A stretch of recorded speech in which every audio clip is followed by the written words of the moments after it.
Hang on. Alright. If you don't know what to do next, do the next right thing. Maybe you feel lost and you don't even know what you want anymore. Maybe you don't even know what God wants anymore. These are challenges that every Christian has to go through. But what I've learned is that the answer to getting through this spiritual dry spell is simply to do the next right thing. I know for me, there have been times where my next right thing involved dropping everything and flying halfway across the world, but more often than not, the next right thing to do is usually a lot simpler than that.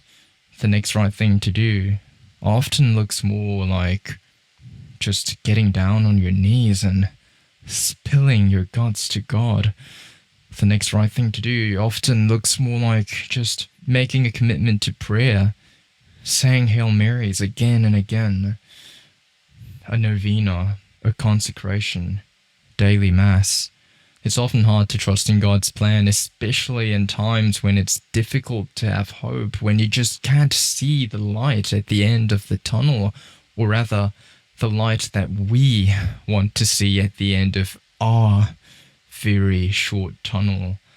Because the ultimate light at the end of the actual ultimate tunnel is Christ.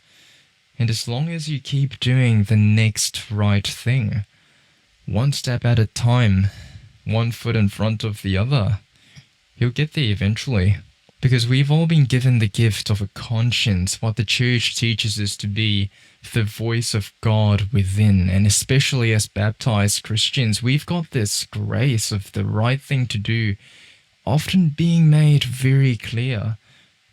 But you're right, sometimes you really don't know what the next right thing to do is. Sometimes the next right thing to do isn't clear. But you know what's probably clear is the wrong thing to do. You might not know what the next right thing to do is, but if you're really honest with yourself, chances are you probably know what you bloody well shouldn't do. And in that case, the right thing to do is simply not doing those wrong things.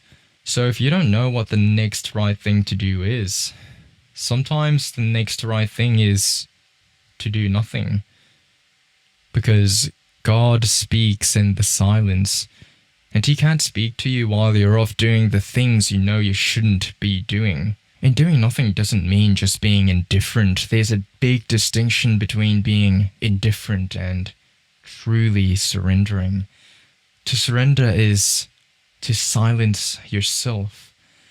To be indifferent, that's to silence God. So if you don't know what the next right thing to do is, do nothing.